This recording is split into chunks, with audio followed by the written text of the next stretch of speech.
He is the athletic director, football coach at John Paul II High School in Plano, former Alabama great, also hell of a player with the Dallas Cowboys, Green Bay Packers in the NFL, and even the Atlanta Falcons. George Teague joins us. George, do you get, I know people are going to ask you about T.O. all the time and that moment at the Star, but does it change where you are in the country? Like if you're in Alabama, if you're at Tuscaloosa, they're probably not going to ask you about T.O. They're going to ask you about running down Lamar Thomas, right? Mm-hmm. Does it just depend on what kind of fan encounters you, asks you about one of those two moments? Yes. But I would say most of the time, so the Alabama play is definitely more centric. It doesn't mean they don't talk about it here, but it's probably more Alabama fans who may remember it or something of that nature. When I'm in Alabama, I may get heavy dose of that national championship game, but inevitably they always talk about Terrell Owens and the hit as well, just because they're probably also NFL fans in some aspect, and Terrell Owens is from Alabama, right? Up the street, Thomasville, Alabama, not too far from Tuscaloosa anyway. So I kind of get hit with both heavily in Alabama, if that makes sense. Mm-hmm. And although I get them hit, both of them here, is probably Terrell Owens first. And then if they know about my history, they'll say, well, yeah, I remember that as well. So it's kind of reversed on how it plays out by part of the country. If I'm out in Virginia somewhere, mm-hmm. it's all Terrell Owens. It's pros. It's stuff like that. George, that 92 team that won the national title and you beat Miami, that play against Lamar Thomas was called back, but would have been a touchdown perhaps. And then they don't accept the penalty and they score, which is overlooked at times, but you had a big pick in that game earlier. So Gene Stallings, what did he mean to you? And there was a get-together. Somebody in the chat room that we have here on our YouTube channel mentioned some sort of a gathering with Gene Stallings. Were you able to get back? Do you get to go back to those reunions, so to speak? And what was that like? Yes, absolutely. And can you imagine how much money I might have made if there was NIL deals back in the day after that? How much money I could have kept painting? But anyway, I digress. But yeah, I have seen Coach Stallings. I'm able to call and speak to him some as well because he's out in Paris. So he's always opened up his place to former players. Hey, come on out to the ranch, hang out. But it was great to really be around him. So we had our 30th anniversary, a 30-year reunion of the national championship, just a season ago.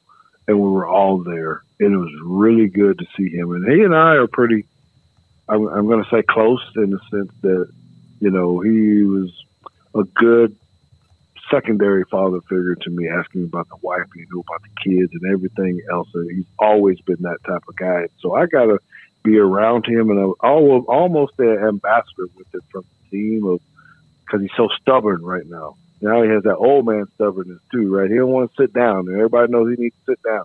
So everybody's like, hey, Teague, can you get him to, we don't want him to fall. We don't want him to do something. We need to get him in the golf cart. And so I would always be the one to have to go talk to him, and he would always come back at this event and say, Teague, I'm not sitting down, son. I'm like, Coach, you need to be. He's like, no, what you got to do as a man now when people are talking to you, you don't sit down and look up at their face. You stand up and you look them in the eye. So he's still doing this same thing. He said, so I'm not going to sit down, so quit asking me. I said, okay, Coach. My bad. So it's kind of cool that he still thinks of us the same way. I early on in my career I was given a list by my co-host and said, hey, look, call these people. They're all Texas sports legends and try to get them on the show. And so I went home and I was talking to my dad, and my dad is an Aggie. So he said, well, you got to call Gene Stallings. And so I called Gene Stallings and I left a message And my phone rang about 2 hours later. He was out, feeding cows or whatever he was doing. And the voice like, Paul, this is Gene Stallings returning your call about being on the show. And my heart leapt out of my chest hearing the voice. What was it like being recruited by him and hearing that voice on the other end of the phone? So my situation is a little bit different here, and a lot of people don't know this. So I was not actually recruited by Gene Stallings. I was recruited by Bill Curry. So when we started talking about transfer portal and all this kind of leaving, I kind of have good stories about what that means when your head coach leaves your very first year there at the program. So I actually came in under the Bill Curry deal. Gene Stallings came my sophomore year, my second year, and I finished with him. So he still brought a different presence. As much as I love Bill Curry and the staff, discipline, hard work, all the common words that you hear, Coach Stallings brought a different piece. He's very hard-nosed, very, very Bryant-like still, right? Just we're going to be a tough-nosed football team. He going to run. We're going to hit hard and all that. But what he did differently for us, I think, is he taught us really more of how to be men. Like literally, what did it mean to be a praying man? It was important to him that we ate, and he actually was teaching us how to say a blessing, how to say grace. You know what I mean? It was really important to him to talk to us about, okay, are you calling your mom? What are you saying to your girlfriend? Are you still opening the door? These kind of things. Hey, guys, I don't need you to be asleep at 10, but I need you to take care of the teammates and make sure we're all back in the dorm at 10. Go to bed at 11 or 12. I just need you off the streets. You guys got to hold each other accountable to that. And I think that really led to our success because it really taught family values, like true family and family value from the team, and how do you build and mold and help guys. So I'm very thankful to him, and I'm very thankful that he came, that I could play with him, because even now he's saying exactly the same stuff, to me now. His first question is always, how's your wife, Consuela? I don't even know how he remembers, or no, I don't remember people's stuff. What about your kid? I remember you had your son. How's your son? Oh, he's right over here. Oh, great. Bring him over here. Let me, that kind of thing. So it's pretty awesome. So can you still do that as a coach, or can you do it well enough with the transfer portal and NIL and more? Or are guys your age and mine, and I'm older than you, I believe, much older, we have to just get used to it? I think we got to get used to it. I don't think you can do it. I think that's part of the reason, if not all of the reason, why Saban left. You can't really coach for the same piece of, hey, I'm trying to help this person get better, because they're going to turn their back on you, because they're not as interested as, a mom or a dad might have sent them to you to say, hey, man, I need for you to help me watch my kid, make sure he gets graduated in that thing. It's different times. Now the dads and even the moms are like, hey, what can you do for me and my kid now? Can you pay us for this trip to come visit you? What? That wasn't how it used to be. And so now as coaches, you're constantly having to recruit the kids who are in your building. You're trying to blow them up and make them feel the best, but you can't do it with everybody. We ran into some of the same stuff at JP2, right? 100%. When we were really, really loaded, we were making our run to the state championship. There was so much turmoil. I shouldn't say turmoil. It's not the right word. There was so much I had to do to make sure that backup felt like he was part of it. When I would say in older days, it wasn't necessarily the same way. They were happy to be a part of it. Hey, I'm going to get a ring too. I play what I want, but now they want to shine. I was actually having conversations with parents that said, how come his article by David Smoke and the guys and how come their article is longer than mine? And it said the other kid's name. And that, like, what are you? Wow. That actually happened. I was like, no, this is not what we're doing.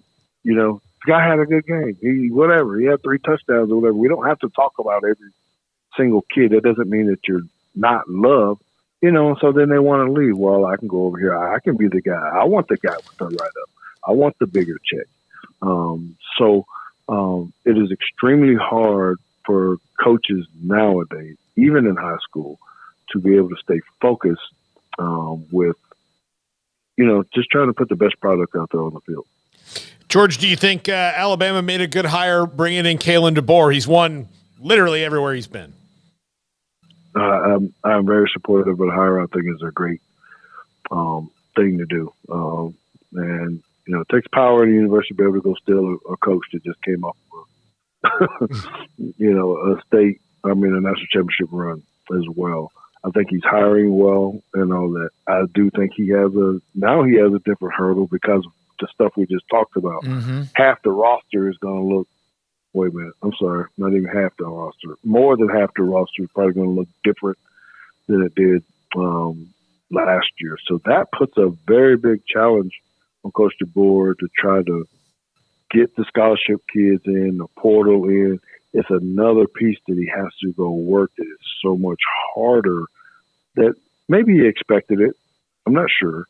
But you don't even really know what spring football is going to be like because the portal's going to close and then it's going to open back up. And, it can look different again by the end of April, or May, that kind of thing. So I think he has a big challenge, not to necessarily try to fill his shoes, but there's some of that, filling Saban's shoes I'm talking about. But just with the way college football is right now, he's got his back. I hope that we, as fans and the university, can give him time to be able to say, no, this can't be a 4-win season. I'm not saying that at all. No, yeah.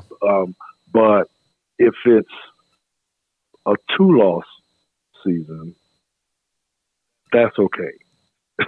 In my opinion, or 3, because I thought we were going to lose 2 or 3 this year, honestly, when we first started. And I really think that with the way the SEC is going to be aligned next year with the new quads and all this kind of stuff, there are going to be teams that lose 2 games just because of strength of schedule. George, I've always asked former players who become coaches this, and I don't know if I've ever asked you this before.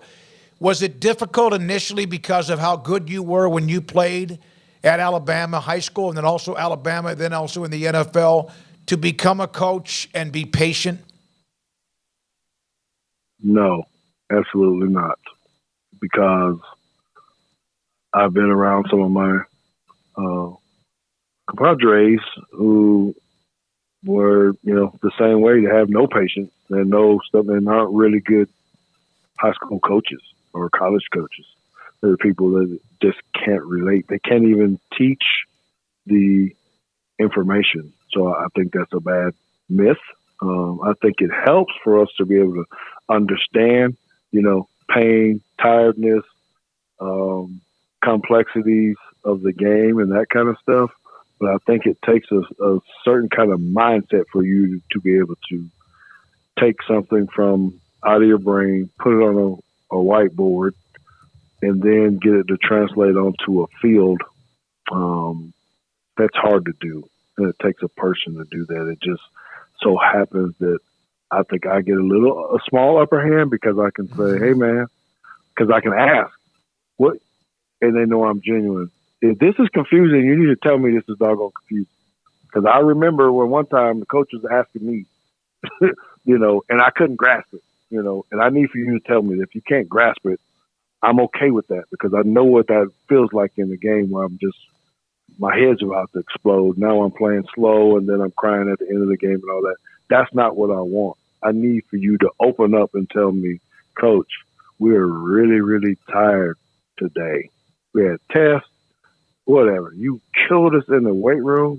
Don't BS me, but tell me the truth. That's what I can bring to them. They can go, oh, okay, he gets it. Because then I can also turn around like, come on, guys. Y'all are lollygagging today. Yep. I gave y'all a rest. For a couple of days. We didn't run. We didn't do anything. So what's the issue? And then they pick it up. That kind of thing. Last thing, if you don't mind, you moved around the country. Your dad, your Air Force brat. A lot of military brats can relate to that. We can too.